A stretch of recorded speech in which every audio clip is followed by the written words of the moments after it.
Someone said that was recording. I'm doing double each in case we have a malfunction. You're right with that? I just need some space here. So. Yep. Okay. Need a Valium?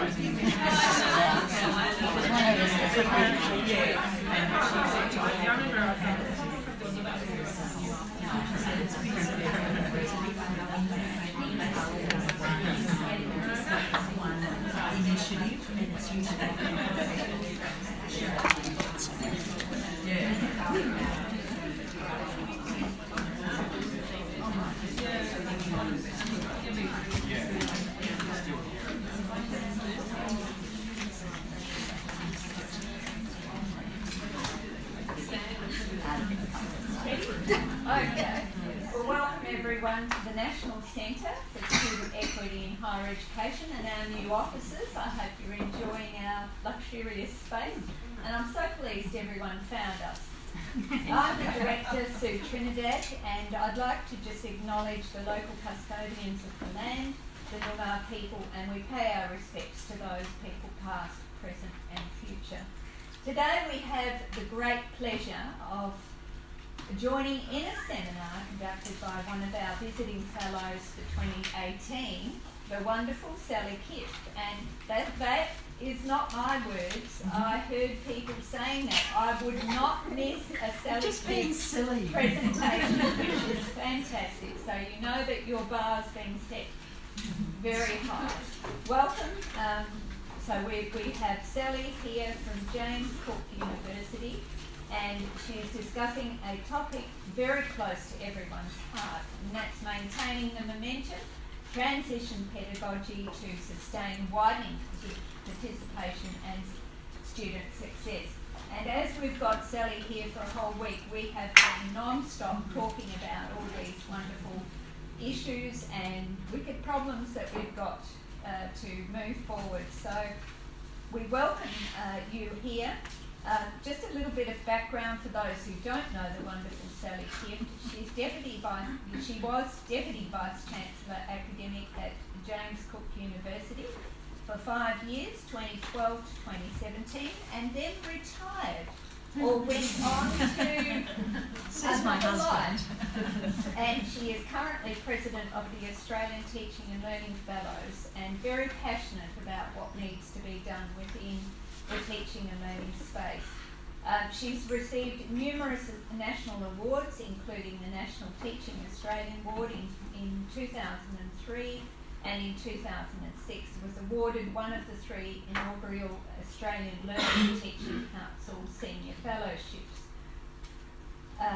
Within her work as the Principal Fellow of the Higher Education Academy, the Australian Learning and Teaching Fellows Network, when that was established in 2011, that network now supports over 100 scholars.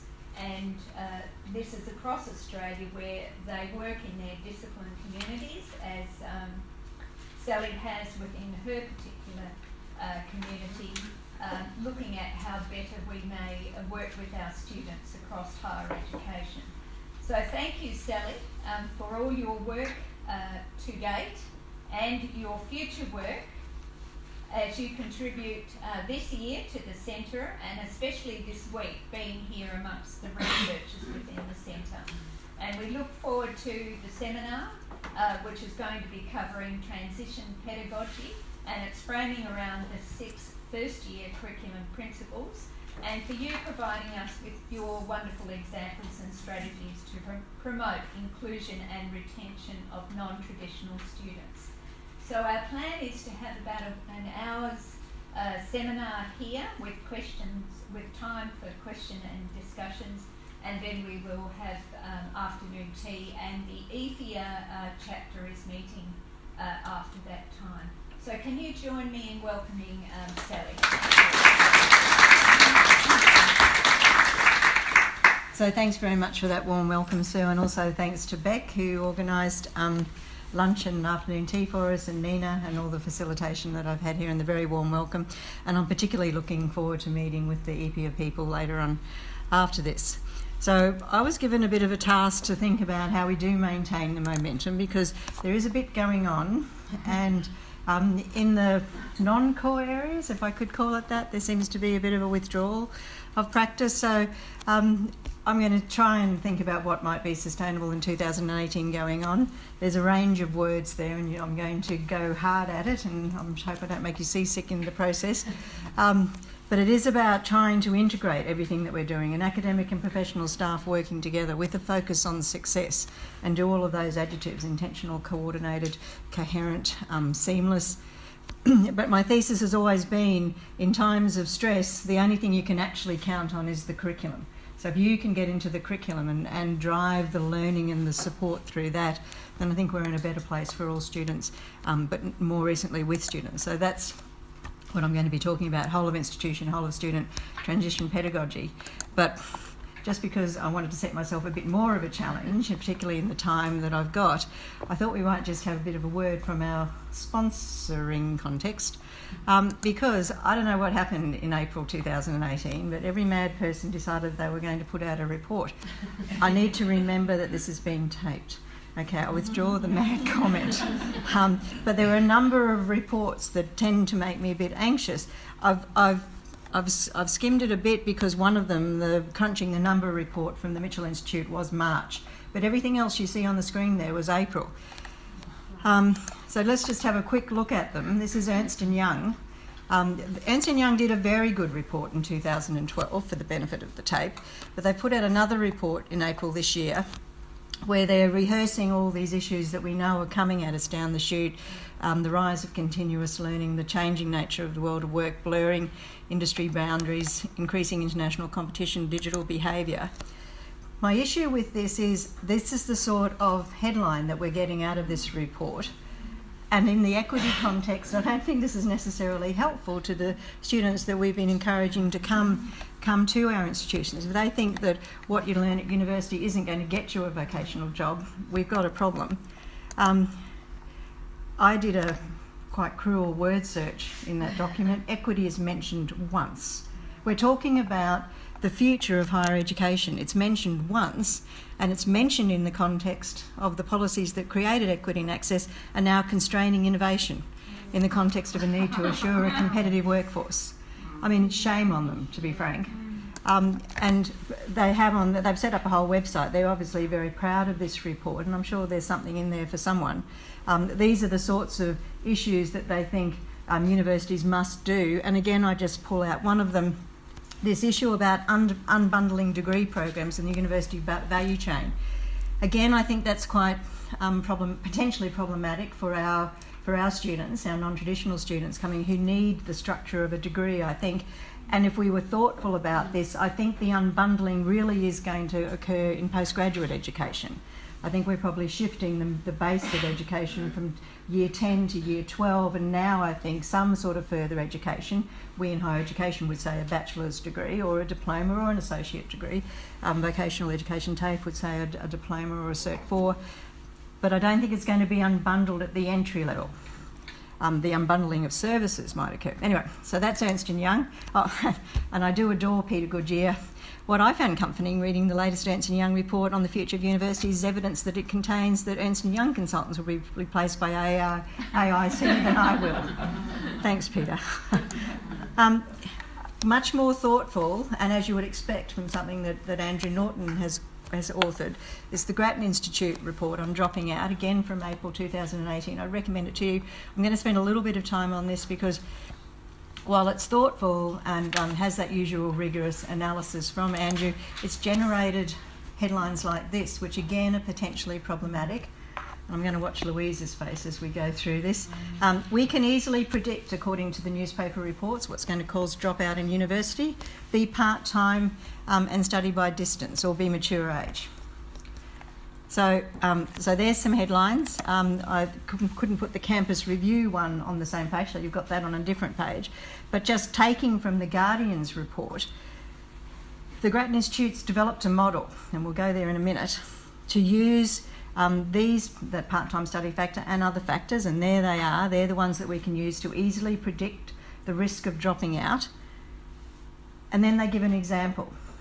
And thank you, they must have known I was coming over here to speak because they've used a West Australian example. The Grattan model calculated that a non-Indigenous male who moved from a remote area in West Australia to a metropolitan area, studied off campus, took 4 subjects a year, has a 72% chance of dropping out. So it's an easy calculation, is the sense. But by taking a full load and studying on campus, that more than doubles his percentage of being retained. I'm showing you that in a graph in a minute. So these are the recommendations. And again, they're supportable from a consumer protectionist point of view, and come from a good place, I would suggest. But the first one is that the government student website Quilt should include a personalised information about the risk of not completing. Now, we saw this before. Someone else had suggested, I think it might have, and I won't say it again for the benefit of the tape. But anyway, the strong suggestion put out there now is our aspirational students will be able to go onto the website and find out what their chances of being successful at university study might be in a very non-nuanced and quite confronting way, I'd suggest. There's also an issue there about students who are not engaging. So if students are disengaged before the census date and don't commit to re-engaging, universities should cancel their enrolment. And if that doesn't work, we'll make it an opt-in to continue enrolment process. Now, all of this sounds fine, I think, in the broad context of traditional students who are perhaps 3rd or 4th generation students to come to the university. And while I understand that we as institutions probably need to be more upfront, and I would always say we need to do that course or program advising in the curriculum over the course of the early weeks and months, and try and get that help-seeking attitude and that proactive behaviour management going. These are really quite rude measures when you think of it in the context of our students. Again, I'm very positive. This is very helpful from Andrew. I got this from a Twitter a tweet that he put out. You know, it's important, I think, for all of us to understand all of the various points where students are at risk of departure. So of the 100 applicants, there'll only be the suggestion might be that there's only 57 or so might still be enrolled in census date in the second year, and you can see, you know, the number that drop out. So 4 in 10, he thinks, might be enrolled in second year. So it's, you know, I think that's helpful. But this is where he would see quilt going. So you've got your remote, thanks again, Louise, a remote area from a student from a remote area studying full-time at a regional campus, comes in with a 36% chance of being at risk of not completing. He moves, I don't know whether you can see that, he moves to study at the metropolitan campus. He increases his prospects by 7%. He drops 4 subjects, he's gone backwards 35%. He studies off campus online, he drops another 2%. So his total risk is 66. And that's the sort of algorithm I'm assuming that they want to put on the Quilt website. I don't know whether any student would continue having got that. I suppose the one saving grace I cleverly thought this morning was that our students won't necessarily have the social and cultural capital to go onto the Quilt website to find this out. So perhaps we will be all right at the end of the day. And then here, poor Louise.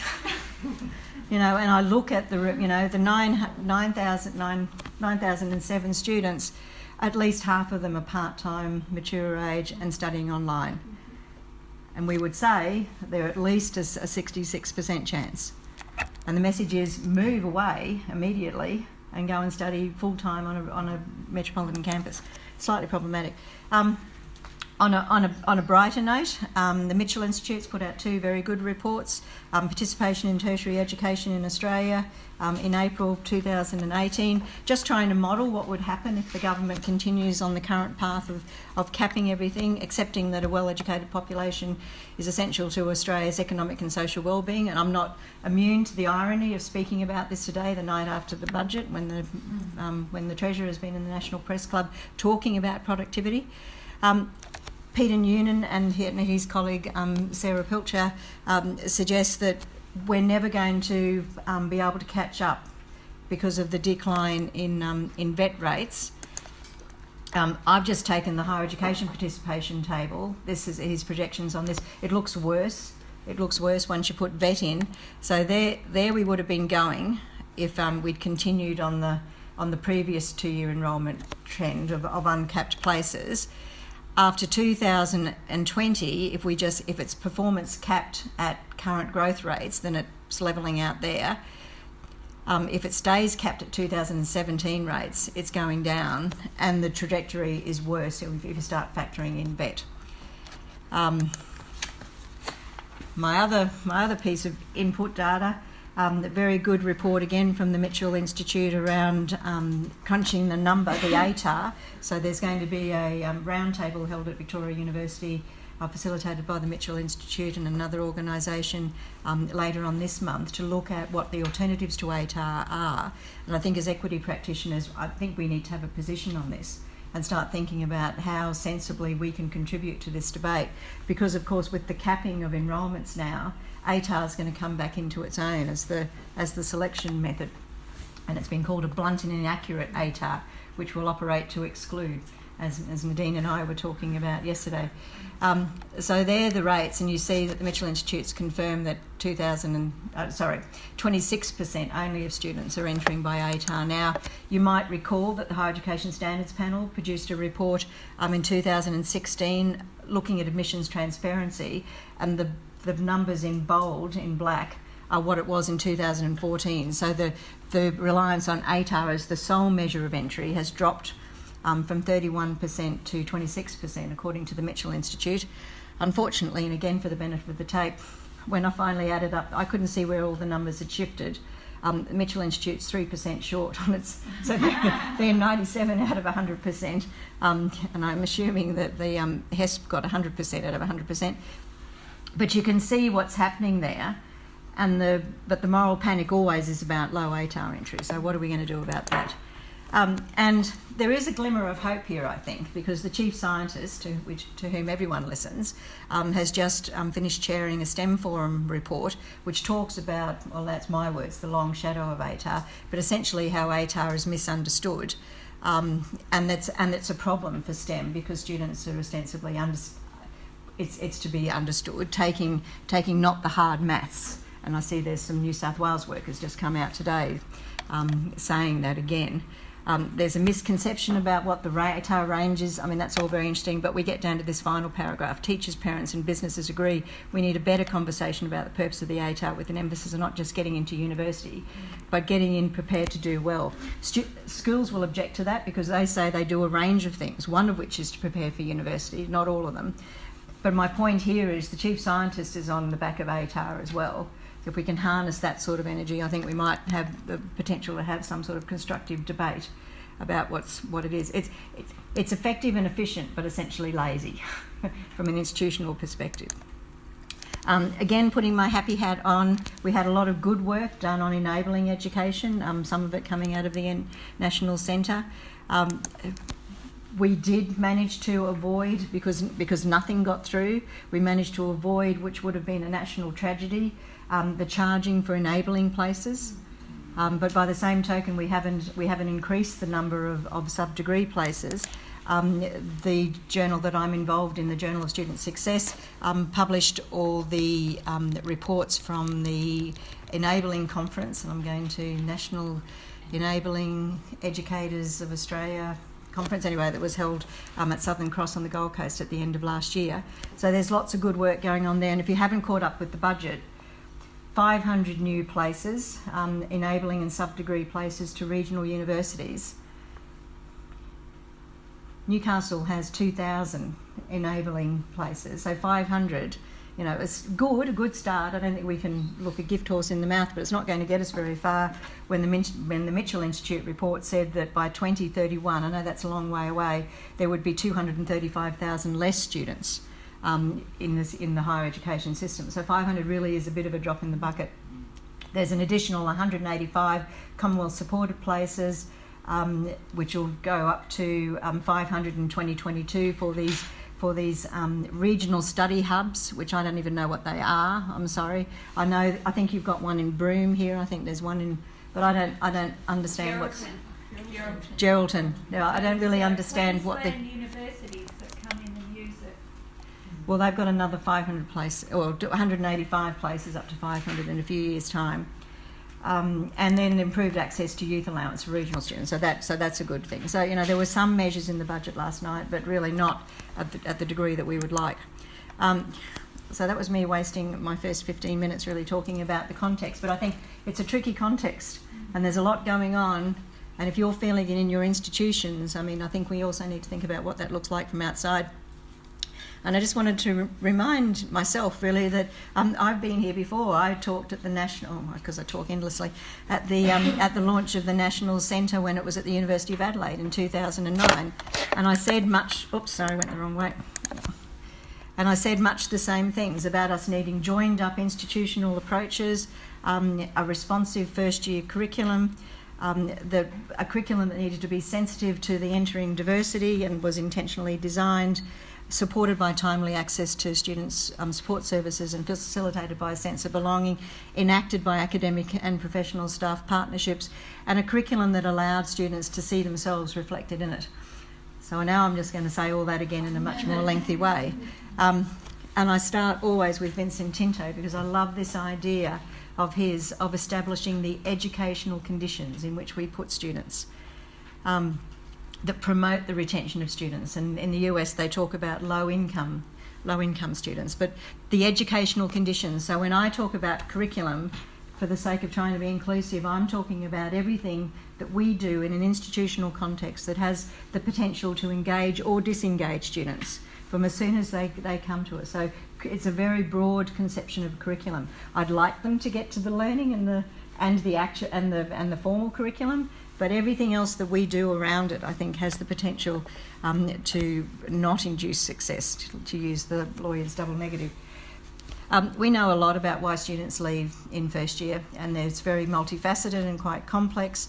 There's student characteristics, institutional factors, external factors. In terms of what our academics colleagues would say we can control, there's also an interrelationship between course dissatisfaction, course preference, limited engagement, and student perceptions of the academic staff and the quality of teaching. The situational factors really do come to the fore. I'm not quite sure what's happening with the Centre for Social Research that's doing the student experience survey data. We should have had the latest data up, but anyway, I'm still working off last year's. My point here would be this is a table because they collect these very interesting data for students considering early departure. So this is still 2015-2016 for higher education students. The top 5 or 6 reasons, which I hopefully highlighted 6 rather than 5, don't know what I was thinking, which hasn't changed much from 2015 when it was 42%, 2016 41%, is health and stress, and I assume you're seeing that in your institutions. Second reason, study life balance, workload difficulties, need to do paid work, financial difficulty, personal reasons. I mean, we haven't really even got to the bad teaching and the bad curriculum and the bad support. Also expectations not met and career prospects. So I'm going to have something to say about them as we go forward. But it's relevant in terms of how we're trying to manage our student cohorts. And we know again, and Kathy Stone, doing great work with the National Centre, has reinforced that, now we've got Andrew Norton's with the easy calculator predictor. Retention is around 20% lower for online programs than face-to-face programs. It might even be higher, I suspect. But anyway, so we've got some issues. But by the same token, we do know a lot about what works for student retention. So as you can see, I'm not doing the outreach piece. I'm worried about when the students come in and our being able to deliver on the promise. Not that we're delivering on the promise so much now, because just at the time when equity enrolment should absolutely have been hitting their peak, we put the cap on. And that's a serious issue for us as well. So our years of patient capital in developing students to come to our institutions, they're going to apply, and with ATAR as a blunt instrument used to exclude students. But anyway, if happy days they get here, we know a range of things. And what this UK work and resonates internationally says is that effective interventions are in the main in the academic sphere. And if you look at the sorts of things, and you'll see them, even on the next slide, you'll see them reiterated. Nurture a culture of belonging, so a sense of belonging and connectedness, having an institutional commitment around and planning and leadership, making it a mainstream priority. So Vincent Tinto would say student success should not be left to chance, because we all are on the same page around that. Staff accountability, student capacity, so the idea is around student self-efficacy. In quality institutional data and monitoring for at-risk. And the different bit in the UK than here is the partnership with students, but we're getting better at that. So that's Liz Thomas's work in the UK around what works, and there's been a 2017 update on it. We've got a lot to learn also, I think, from across the ditch. Ako Aotearoa do some fantastic work. They have priority learners in New Zealand, some of which are young male students, of course Maori and Pacifica. If you try to pull out what all their decades of research are also showing, there's a couple of slight variations. They have a very explicit focus on success and celebrating success. I think we could probably do a bit more around that. I was in a really nice little college in the United States, Alverno College, that a number of us learning and teaching people sort of acolyte over. They celebrate the progression from first year to second year. And have and when students go from generic courses into majors, they have sort of like a passing into the major ceremony, and they write a letter to their major coordinator telling them all the knowledge, skills and attitudes that they've developed over the course of their first year. You know, it's part of that celebration and self-affirming aspect. The other slightly different focus, but now with Sarah O'Shea's work, we're getting to it in Australia, is the engagement with family, partners and community. It's very much the Maori communities, and I don't speak with any authority on this, are very the university as a family to some extent. Culturally safe, inclusive and effective learning environments, the personalisation of the learning environment, so students seeing themselves reflected in the curriculum again, culturally relevant peer support, these other issues around self-efficacy, as we just saw in the what works area, and the data and the expectations. So, there's a lot of convergence on what we can do. I realise this is all theory so far, so I need at some point to get to something concrete. But if I could just take you to one more piece, and then we will get on to concrete matters. So when I came at this some many years ago in 2006, as a frustrated, I suppose, first-year coordinator or associate dean learning and teaching with 1,100 first-year law students, and staff sort of screaming around how we're going to manage it. And I was thinking, how do we progress this? We know so much. We had 4 decades of research even back then from the US about what was good for first year. And so if we could think about it in terms of an increasingly mature approach around a generational almost sense of maturity, what I think we were seeing back then, and we still see it a bit, is a first generation, first year experience, which is around everything on the periphery of the curriculum. So students come into us and we say, well, we don't, or sometimes we say, go to orientation, go to peer mentoring. For the benefit of the tape, I'm waving my arms. Go to career advising, go to academic language and learning advising, and then sort of come back to us when you're fixed. The second generation, which was really my fellowship, was saying, well, what if we came in from the periphery of the curriculum? And I know support staff had been banging up against the curriculum for such a long time, and so we worked together to make sure that we drove all the support through the curriculum. If it was important to their learning, then let's put it where we know they're going to get it rather than requiring them to go somewhere else. But that requires academic and professional partnerships. And to be clear, I'm talking about academics working with language and learning advisors, equity practitioners, career professionals, librarians, like liaison librarians. And the third generation, so imagine you did that in pockets, and that's what we were starting to see, doing it in pockets. But imagine, pigs are flying, the whole university is seamless and coordinated, and thinking about that, sort of establishing Tinto's educational conditions, not leaving student success to chance. Wherever you looked across the institution, whatever the discipline was, it was all coordinated, seamless, support wrapped around, specialist support available, again via academic and professional partnerships. And essentially that's all, and not very clever, what transition pedagogy was. And this is just a slide that says all those things again, but it is whole of institution. I got at the time into QUT's policy that it was for everybody's business. The policy guardians didn't like that because that wasn't policy speak, but that was it's everybody's business, which doesn't make it nobody's business, but it's everybody's business. It's just in time and just for me interventions over the course of the student life cycle enacted by academic and professional staff partnerships. Craig McGuinness came up, which has again was quite influential for me. He talked about the curriculum as the glue, that was the social and academic organising device for all of the engagements. And if you thought about it, and we enacted it properly, then that's what it could be. And so that's all about then intentional curriculum design with all this embedded contextualised support, which is good for all students, but particularly good for time-poor equity group students who, as I say, can't go outside, range around the university or the website trying to find it. We need academic, professional and student partnerships to enact this.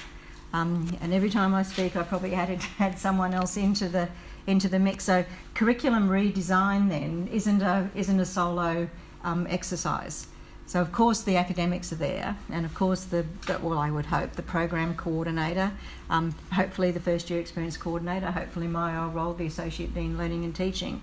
But if we're going to intentionally design curriculum that supports students in every respect, and for the Ernst & Young future world of work, then we need the careers and employment people there. We need the academic developers, because I know it's shocking, but academics need assistance with their curriculum design. We need the equity practitioners there to keep us honest around inclusive universal course design. We need the learning advisors there who can tell us about academic language and learning and help us build that into the curriculum.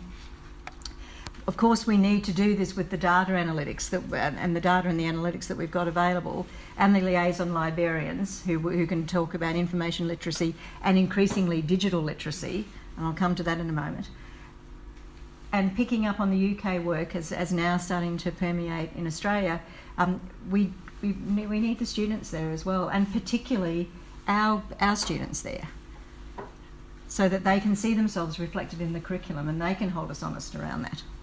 And this is why, and the other thing that the equity practitioners will remind constantly about the overarching arc of the student life cycle, and remind our colleagues from across the institution, to some extent, how our students have got there, who they are, the sacrifices that many of them make to get there, and you know, reinforce a sense of social justice commitment, I think, to assuring that their pre-access, their access, their participation and their progression out is actually going to work for them. Presumably you'll still all have to do reporting, even if there are none of you left in the equity practitioner role, so I mean, it seems to me to be a bit of a no-brainer. And increasingly in other areas, so this is 2014 work from the Higher Education Academy in the UK, talking about academic and professional partnerships. It's the first time I've seen this sort of work done. And they're saying that, and so they investigated what the conceptualisation of that might look like. And they're talking about, in the UK, partnerships working within their institutions driven by, so I'm trying to give you some arguments. Of course, it's our survey data, because we do have the Quilt website, which sets up quite rudely what the retention rates, what the attrition rates are, what the student experience is like. Limit the effects of new funding and fees regimes and financial penalties. So, you know, you're trying to be what I'm trying to say today about being sustainable.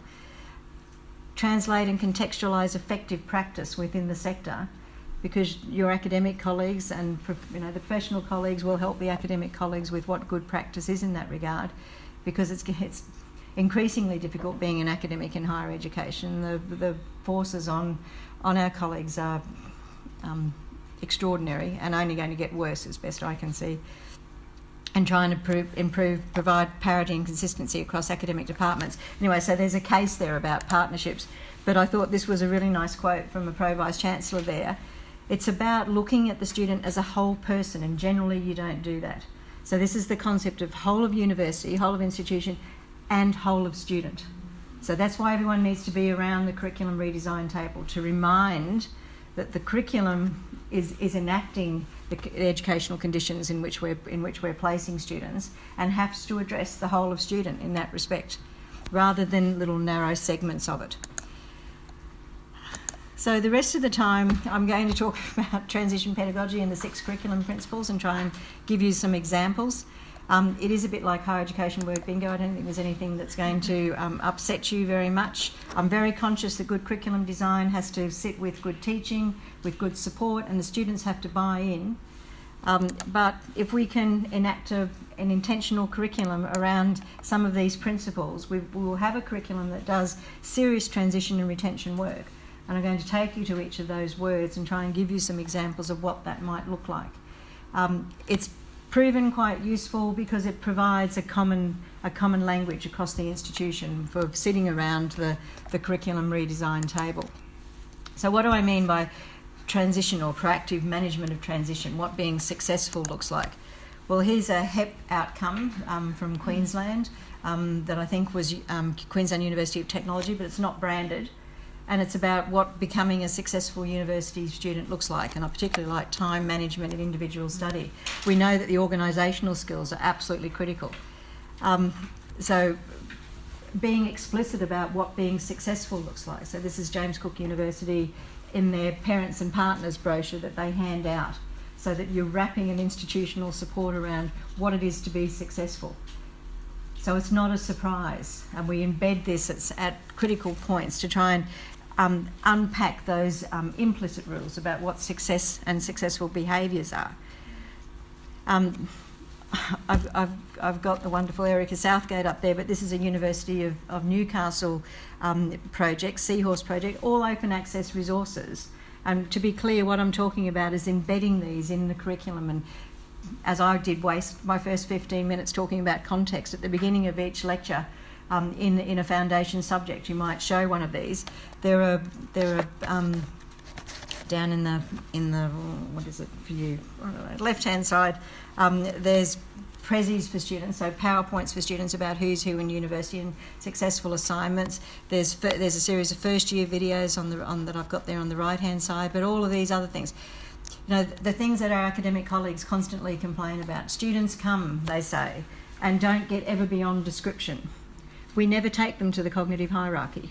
We never say, well, this is just knowing and understanding, and this is the higher levels of the cognitive hierarchy. Let's take a bit of text and analyse it from those different levels so that you know what I know about what that looks like. Well, University of Newcastle Seahorse project has a little video on each of that. What is description? What's explanation? What's comparison? What's analysis? Taking lecture notes, reading like a uni student. We had to do workbooks in first year law, even at Queensland University of Technology. We were taking high achieving students to try and get them through that process of having to read in a different discipline, because they seem to forget. I'm looking at Sally Mayo. If I had to go and do engineering, Sally, I would be hopeless. I wouldn't even know how to start reading. Oh, it's boring. I'm already bored myself. I wouldn't know how to start reading that. Part of this is around acknowledging the diversity rather than problematising it, and being clear about what's required for success, that mastery of the tertiary student role. And I know this isn't very different. Everyone would have a learning centre or a collection of resources. The difference with this one from JCU is we made this whole of institution and quite systematic, and we worked with our academic colleagues, of whom I was one, to embed this in curriculum and embed that sense of help-seeking behaviour in the curriculum. So if you've got any maths or stats issues, then here's some resources that you can go to, and we'll talk about them in the next tutorial. We'll talk about what you've learnt from that in the next tutorial. And we evaluate this. So we know that there was a 20% uplift in retention for students who engaged with a peer mentor. There was a 16% uplift for students who did pass peer-assisted study sessions. There was a 14% uplift if a student went and did one of these learning centre short courses or spoke to a learning advisor. And we tracked all that data. And that makes it easy for me then to sit at the big table when we're all having arguments, or it makes it slightly easier, they still can listen to me, for the benefit of the tape, anyway, to talk about the need to continue to invest in this sort of work. And the team got a National Teaching Award for it, so good on them. Remember that 42%, 41% of students who are thinking about early departure because of health and stress.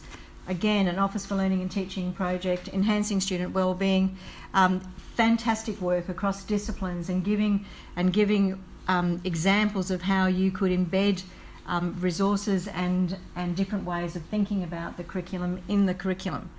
I really can't recommend this site highly enough, and I think it should be compulsory to start doing some of that. For example, in law, we know that our students enter law, that's my discipline, we know that our students enter law as happy and healthy as any other students, and very quickly over the course of the first year start exhibiting signs of mental distress. I try to say it quickly so it doesn't penetrate. 17% higher than the general population, and it could be up to 30% higher than general population, 17% higher than the medical students. And that doesn't decrease over the course of the degree, and then they enter a dysfunctional profession. So we've got, it's something that we're doing in the curriculum. It's not about the perfectionism that you find in medical students as well. So we've got an obligation to do something about how we manage the curriculum on that. And I've just seen, so University of Queensland has just developed a mental health strategy. It might be worthwhile going and having a look at this. A stepped care model to mental health, a strengths-based approach. I know University of Melbourne had one for a long time, and I didn't go and look at the previous website to see whether they had a model there. But again, it's about this making it everybody's business and thinking about how we might holistically do some of this work. And a lot of this is about clearing the path so that students can actually concentrate on the difficult and hard task of learning. Of course, we need intentionally designed curriculum, and I do like this from RMIT. It's still there. I think I checked very recently. Principles for inclusive teaching. So universal design has been around for forever. This particular, which is getting a little bit dated now, it was 2014, has tried to aggregate up a body of work, including transition pedagogy, like it's a real thing, which I'm very excited about. Of course, design intentional curriculum, but offering flexible assessment and delivery. That goes to self-efficacy. So I had a great colleague in first year law who, even with the 1,100 first year law students, used to give them the option to identify another criterion for criterion referenced assessment. You know, very clever, because it meant that the students, only 2 or 3 students actually did it, but they all went in and had a look and tried to think about how they could make it work for them.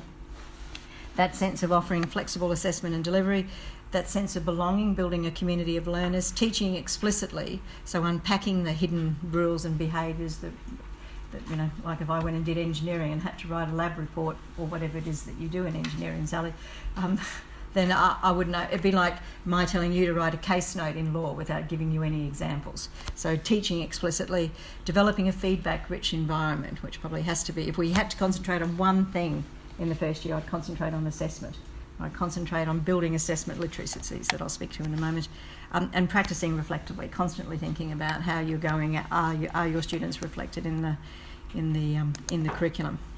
And then, of course, we've got the marvellous Kathy Stone's work from the National Centre around improving student outcomes for online learning because of the poor retention for online students, and a set of principles around what that might look like. And as you run your eye down them, a lot of them converge on the other matters that we've spoken about, but we seem to need to engage quite specifically in what this looks like in the online environment, because our colleagues seem to forget about that to some extent.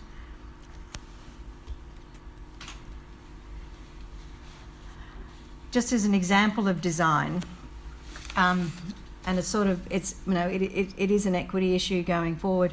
So James Cook University, where I was until, as Sue said, until the middle of last year, the TAFEs had stepped out of the adult tertiary preparation space, so none of that available. So either we offered almost an open access course or no one was offering it. And so we developed a diploma of higher education that was quite transition pedagogy, and it's thinking about how to manage what that was all about. It was very supportive, inclusive, intentional curriculum design. There were weekly meetings of staff to case manage students. Thinking about Grattan, we sort of did a careful Grattan. 20% of the students of the diploma cohort, 20% of them changed their enrolment before the census date, because as they start to appreciate what the workload is. So the idea is a good one about helping students understand what they're committing to and helping them around that, but not by the rude measure of on a quilt website, I wouldn't have thought. So I think that was a good outcome. A 2-day induction, intentional and careful blended learning design, embedded career development, individual learning plans, sort of everything you dream for in a supported process. And I know there are other ways of doing it. I'm particularly proud of the team here, led, I must say, by a previous secondary school deputy principal. I think there's something in that as well. Every week they had a resilience strategy. So this is a student talking. Every week we had a resilience strategy. By understanding and using these strategies, each of my subjects has been made more comfortable. So building that self-efficacy, and it's like building in the mental health and resilience in the curriculum. There was a specific subject, there still is, it's not dead. There is a specific subject in the diploma around digital literacy, because that's become a barrier, and it's become a barrier also for postgraduate education. In my particular institution, we were really struggling with it with postgraduate students, probably because we paid it no attention, and we assumed that they would come in with those literacies. Just to be clear about what I'm talking about with digital literacy, it is ICT proficiency, of course, but it's all these other things. It's about the critical use of the information, how they use it to learn, how they participate, collaborate, communicate in the digital environment, what their identity is. So think all your Facebook posts that are potentially discoverable by discoverable is a legal word, discoverable by a potential employer, and creative production. So in that broad sense, what digital literacy is, if you're interested, Rhiannon Morgan from the Diploma of Higher Education at James Cook University has written a recent article looking at how digital literacy played out in that environment up there. The fourth principle, engagement. So it is about engaging pedagogies, peer-to-peer, students to staff, all the things that we know about engagement. So they should be doing mentoring, 20% uplift. They should be doing past 16% uplift. We should be doing interactive sessions, not like I'm doing here with you now, sorry. But more recently, we've got Sarah O'Shea's work on engaging influencers, and Kathy Stone was working with her early on that. So this idea of how we engage families to support their students. And that's the way we talk to the parents and partners, how you support your student. And developing this notion of family capital, which is like the Buddharian notion of social and cultural capital. So how do we support families to support their students? And there's some really interesting and relatively easy to do suggestions in the report. And I'll just take you to the, oops, no I can't apparently. There's some more principles around it. There's great resources there, and there's resources for enabling. And the suggestions are things like having a coordinator for the institution that is responsible for families and partners and influencers. Developing an app for families, showing what other successful, showing students and families what other students just like them have done to be successful. So having those short vignettes up on the website. Engagement for me is all around now career development learning as well. I think it's a great unequaliser in Australia, the lack of career development learning. We need to start embedding it in curriculum. It's not just about employability skills, which I can call graduate attributes. Employability skills are a subset of graduate attributes. I can have that chat if anyone wants to. I'm now talking about career development learning, which I'll take to you further to in a minute. In first year, for example, them developing a LinkedIn profile, doing Deacon Me in a Minute, a short 1-minute video that gives, by which students can convey a sense of their personal and professional self. But developing it the same as we did with all the other skills in an integrated and incremental way over the course of the curriculum. As I said, assessment would be my go-to piece. It's about clear expectations, early feedback, feed forward, the consistent use of assessment verbs. So if we're going to use describe, that's what we mean, describe, and we can't have colleagues sitting around the table then going, my students only did description, they didn't do the analysis. What was the assessment verb? The naming of assessment tasks, so that we've got consistent naming, not a research essay and a research project. Are they the same things? I don't know. Let's be clear about that. Clarification of assessment expectations around how to write, research and orally present in the discipline. Consistent advice and assistance with referencing and paraphrasing, and I say that with love. In my old law school, we had a particular fellow who used to teach a way of referencing in the first semester subject, and then no one else taught that way subsequently, and we never changed that. You know, that's just confusing. And for someone who has to come from footnoting in law to APA referencing, I find that horrendously confusing. So I go, as a matter of course, automatically to the QUT website, or the James Cook one was very good as well, and look up the APA referencing guide every time I have to write something in a different discipline. Proactive support for teamwork, helping students to make use of examples and model answers, and there's some great work from the Assessment Knowledge Exchange in the UK around that. Helping students to internalise what criteria are and have a discussion about a dialogue about what criteria and standards and how they're going to be applied. And then we're back to assessment with feedback. So what feedback is. So I'm just giving you a range of resources around that.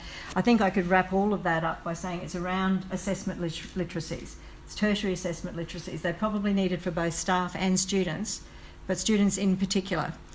So I said back in the day, if we're really expecting students to become independent and self-managing learners, they need to be supported in their early development and acquisition of tertiary assessment literacies. And then GISC, which I don't have to explain because it's not an acronym now, it's actually the name, has done a big piece of work recently, and they've spent some focus on assessment literacy. It's this idea of fully addressing students' understanding of and engagement with overall assessment practices. So I think all of those things that I itemised on the previous slide. The last principles around evaluation and monitoring evaluation in the quality assurance, quality enhancement way that we usually have about us, but monitoring in particular for at-risk departure, that's been given particular expression more recently in terms of learning analytics, and we're getting much better at that and how widely they're deployed. So that's just an example of them, as we did it at James Cook University using Blackboard Analytics for Learn, which was actually really quite cheap and I think actually had some quite good effect. And I know this is going to make Sue cry, but wait, there's more. Because as we move from equity to equality to equity to this systematic reduction of barriers, which probably looks a bit more like that, even with the fence taken down. And then I can't help with Erica Southgate. It's the barrier here is essentially access to schools and what we're doing in schools. But I just wanted to, and this is the task that I set myself. So I would say all of those things with a different emphasis to all colleagues when I gave this sort of presentation. But what does it mean particularly in the equity context? So I want, you all would be thinking about those things as you do your day-to-day practice. But what more could we do? And this is where we all need to be quite agentic.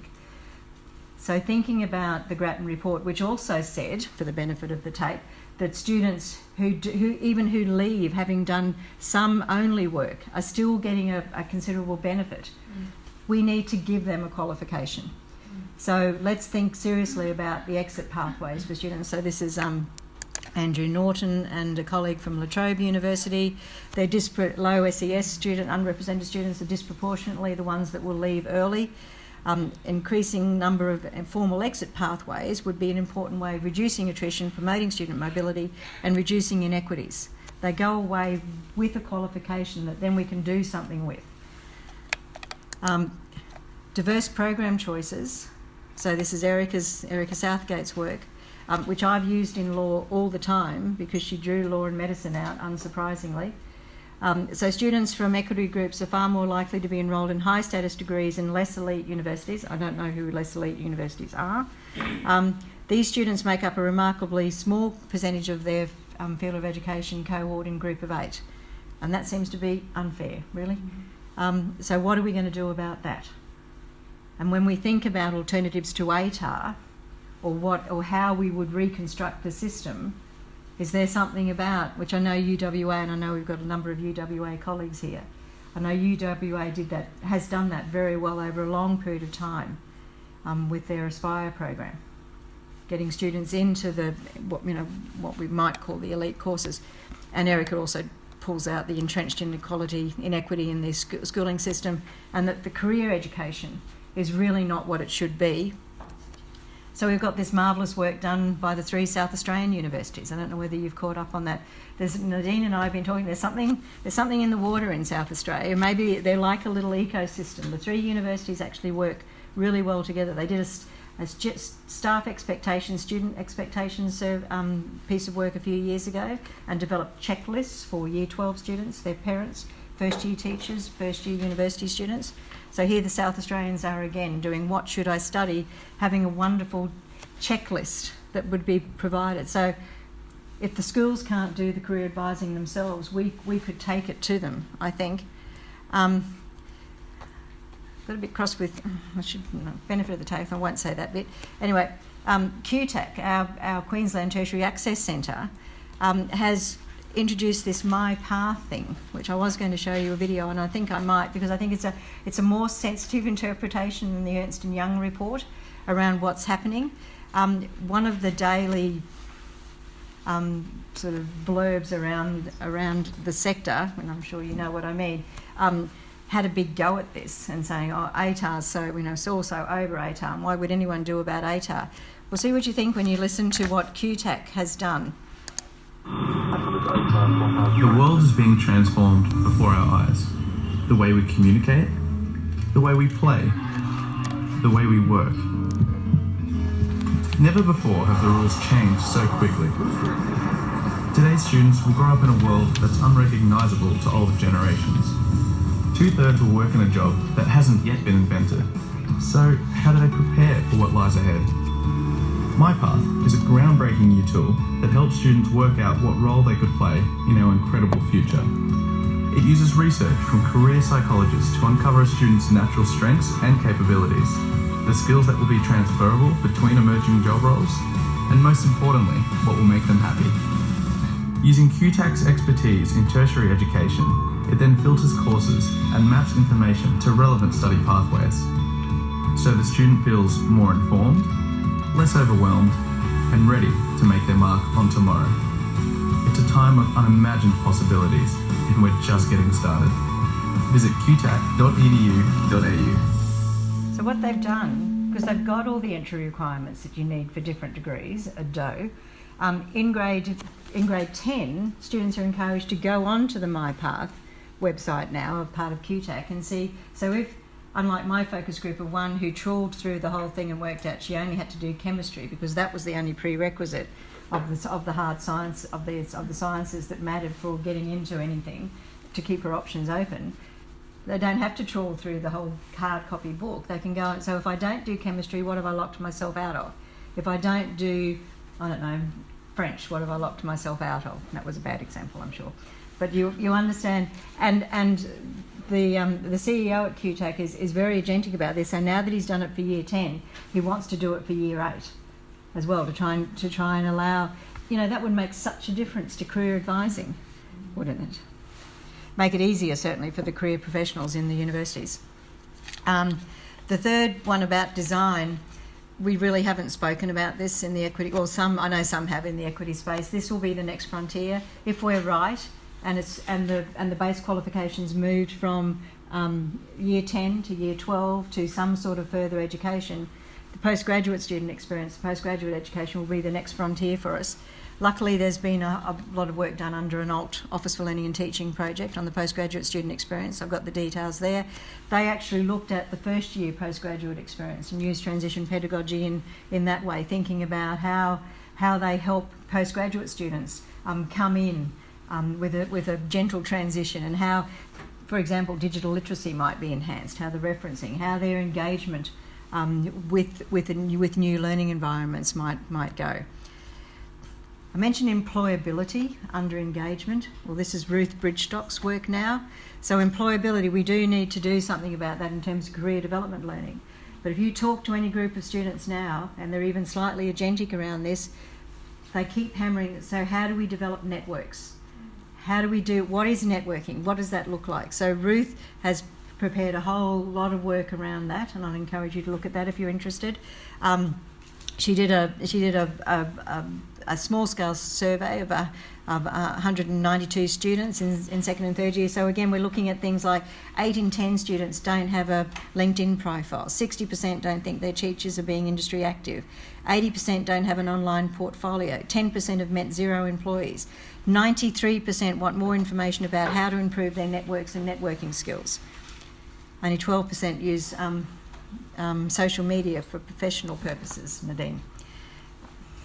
Nadine's on Twitter. We should welcome to Twitter. Finally, did you hear that, Nadine? Finally.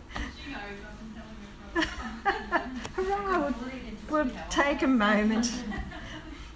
In terms of assessment, I mean, there's so much more we could do. This is David Bowd's work on assessment futures. He talks seriously in that. That was a very widely generated document, but talks particularly about students being inducted into assessment practices, so the assessment literacies that I spoke about before. He talks about, well, that he and his colleagues, he'd call this Bowd and colleagues, assessment that produces rich portrayals of what they can do. So this is where capstone starts to become important, and they produce an artefact that they might put in an e-portfolio or something of that nature. So I think there's possibilities. The evaluation and monitoring, back in the day we had great data at JCU. It was simply amazing. So we could track, this is intentionally quite small, and I'm going to cover up the disclosure bit there. So these are all the students that come in, and the blue line is the students that actually continue through. And all these are all the students that go somewhere else in the university.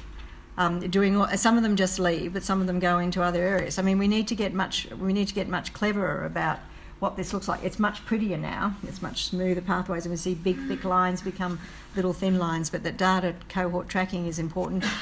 And my last point on this would be, how better could we evaluate the efficacy of our curriculum than bring students in? So on your right-hand side is the Sparks, the student partnerships in Quality Scotland work, the higher education work around students as partners, but now we've got Sally Varnum's Office for Learning and Teaching Fellowship around student voice in decision making, but particularly student voice in partnerships in, for example, curriculum.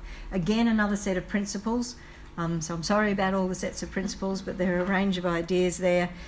You may or may not be aware that the Tertiary Education Quality Standards Agency, TEQSA, has signed up agreements not just with the NUS now, the National Union of Students, but with all student bodies. The Indigenous Postgraduate Representative Body, the Undergraduate Indigenous Representative Body, the International Student Body, and CAPA, the Postgraduate Student Body. I'm hoping I haven't left anyone out. So it's become a bit of a focus, and it would relieve issues a lot, I think, about how we might better engage our students. I've written about what a decade of transition pedagogy looks like, if you're interested. And these were my points in the abstract, which I won't necessarily need to take you to again. So what I've tried to set out for you is, if this all starts to fall away, and you all just need to pause and take a breath, how can we assure that the work is sustainable? It's most sustainable if it gets into the curriculum, I think. And so you are advocates in that respect.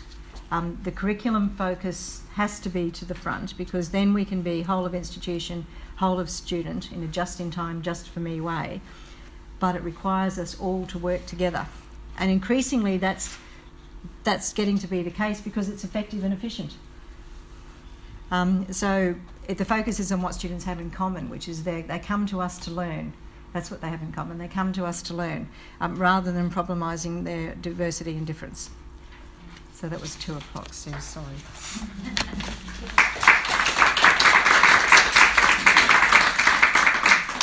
So I saw people writing furiously there. Nina's about to put the PowerPoint up to the National Centre website, so you'll be able to have all those links, and we have recorded the talk, so that will be coming. Yes, I'm worried about that. In a few weeks when we get that transcribed and ready. So there must be some questions. Yes? Sally, did you want to? Do you get frustrated when you see institutions who look for these sort of magic bullets and spend money on that rather than putting resources into what works, what's research? And an example of that is that I actually contributed to a paper that was included in the 2012 What Works that you had up there for the mentor program at my institution, which has now been slashed. So, how do you deal with that sort of thing? And I think, again, I think Nadine and I were talking about this with Sue for the first 2 days. The only way I think we can deal with this, that's why I'm saying, I say anytime anyone, 20% retention uplift for a mentoring program, 16 retention uplift for PASS, 14 retention if they've done a short course or gone and seen a learning advisor. So it's the evaluation that needs to be fed through. It doesn't necessarily save it, but at least it's a basis for having an argument. What have I done? I can't have an argument at the big table if I don't have the evidence that it is working. The other thing. What about when they actually ignore the evidence? I know. Do you just give up? What? Well, I don't see. Well, then I'm back to the curriculum. So the peer mentoring. So I would have them taking time in the curriculum. Yes. Then so you waste precious curriculum time in the first week. If you can still have first week tutorials, which seem to also go by the way, in encouraging them to form either a study group or engage in the peer mentoring. Everyone does orientation. And a number of, and I don't think that will fall away. So building that into orientation, I'm taking your peer mentoring example, building that into orientation. So again, I used to sit there and do it manually. I used to allocate students to like mentors. So the orientation program was an hour first with a mentor, who would sort of do, well, what are you expecting to happen? No, you're not going to get that, you're going to get this, ask me any questions. Then we had to have the talking heads, because you have to have talking heads, but tried to contain that. And then they go back to the mentors and get walked around their lecture room, where they're likely to go in the first week, and then encourage that mentoring relationship to continue. James Cook University had this marvellous process, which was a bit like mentor dating. I'm not quite sure whether that was right. They paraded the mentors at the front, and the students could choose their mentor. That's probably a bit confronting for someone. It seemed to work very well. I was always slightly worried about it, but there was that sense of self-efficacy and keep going. So I think what you're trying to do is build it into the bits that you know can't go. Yes. Okay. And with the data. Louise. Thanks, as always, that was brilliant. Going back, can you go back to a slide? It's around halfway through. It's one where curriculum redesign, and you had all the players in the room around the table. How do we do that? How do we get those players around the table? What's good practice that you've seen where people have successfully done that? Through what means has that happened? Well, I've done it. Yeah, exactly. So well, how did you do it? It's been so it started from so it's been a long, tearful process for me. It started back in the day with graduate attributes. So when we had to try and shed some of the content, and law was bad for that because as it's professional accreditation, it requires 11 areas of content knowledge. It doesn't require any skills or attitudes. So as we tried to embed communication, collaboration, and those sorts of things in the curriculum, my colleagues would say, I don't know how to do that. I can't teach reading, lawyers. I can't teach advocacy, lawyers. So I would do side workshops to start with the language and learning advisor. So they would do, and I don't know whether there are any language and learning advisors here because I'm going to shame myself dreadfully. There's a 4 hours of reading schema, presumably. So the language and learning advisor would give them that, and then I'd say yes. And so in your next tutorial, in tutorial 3, when you have to read this and you've got the workbook, then that's how this would play out. So it was, but how you get them all around the table. I think we iteratively do course redesign now.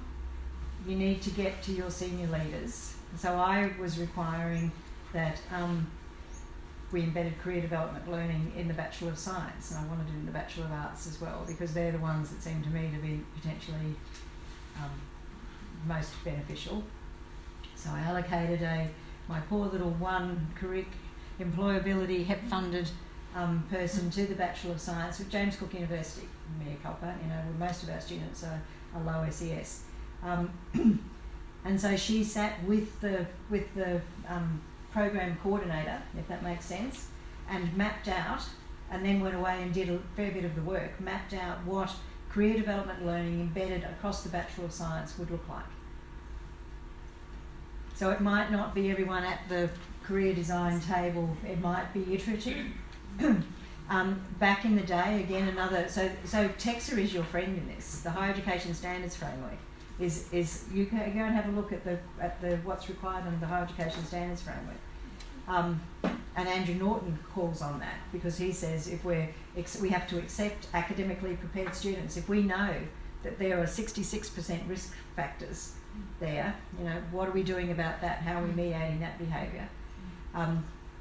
But when English language proficiency, you might recall, became a huge issue, we developed an English language and numeracy policy at James Cook University. My proudest moment, Anne Harris here from one of the universities also did some exemplary work. So the post-enrollment language assessment was another opportunity there. Anyway, going back, we developed this policy. I had everyone at the table around developing the policy where we all, because my academic colleagues were saying, I can't. What's English language proficiency? I can't. How do I teach English language proficiency? How do I assure that at the end? Well, it's called communication, and what we're going to do is oral and written communication, and this is how we're going to do it, and these are the allocation of responsibilities.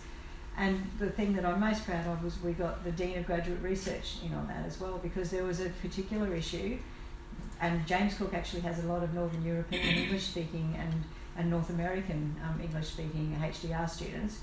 but there were still issues around English language proficiency and HDR students. So when you get that sort of whole of institution buy-in around the need to assure this with the gentle nudging from the regulator about how what that might look like. The Higher Education Standards Framework requires a range of things.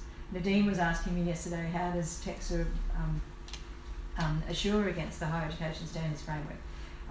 They do it every 7 years in institutions with the potential threat that they could come in at any point if something looked like it was going badly wrong. And when they come in 7 years, you've got to prepare a portfolio of evidence that shows you're abiding by the standards framework over a range of activities. They might not go for everything. It's a long-winded answer, Louise, because it's 1 step forward, 2 steps back, 3 steps forward. I think one of your friends now is also competition and the quilt data. The student engagement survey and the graduate the GOS, the graduate outcome survey, and how employers are satisfied. So employability is so there needs to be a reason to go back into the curriculum. Employability now is a reason to go back into the curriculum. Once you're back in the curriculum, then you can start looking at it and say, well, have we got all the settings right around it?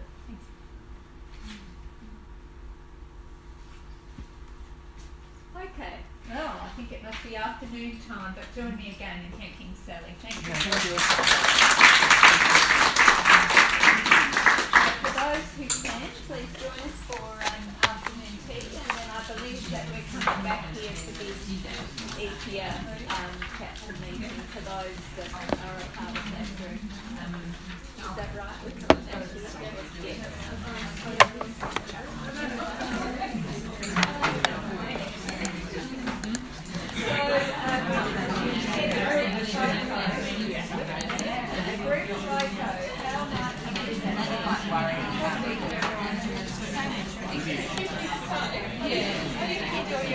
No? Do you mind putting up the cover slide, and then we might get the kids stand here for the photo? Certainly. Now I've managed to forget the name. Oh, it's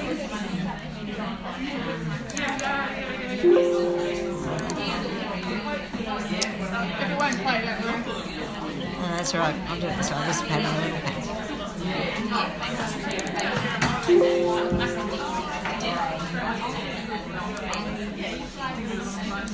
I like how you said don't use employability, use career development learning. It's much broader. It's about It's much broader, yeah.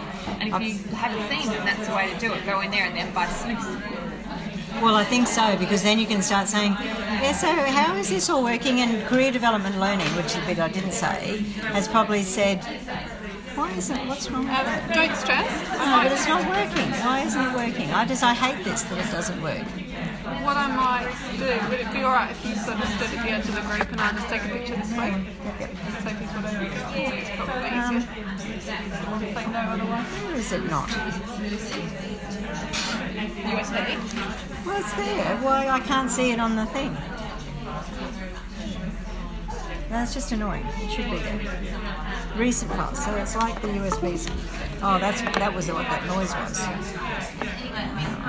Oh, it slipped out. Maybe.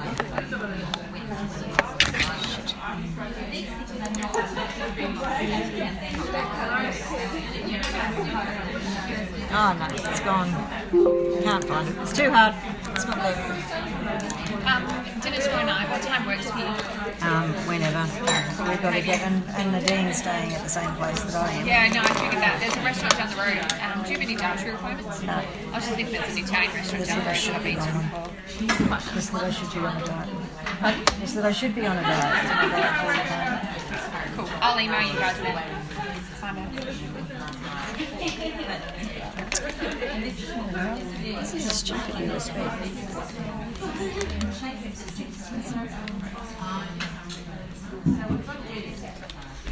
For God's sake, it can't be this fucking hard. Apparently it is. Oh, that's alright. Was it alright? Right, now we go. Yeah, no, I was thinking, which way should I go? As someone shocking the arm reminder of all sorts of things we should be doing. But also a good reminder of the different current relationships I need to go and which bits, depending on what role you have, there are different things you can influence. Which bits can I influence? Usually the support program too.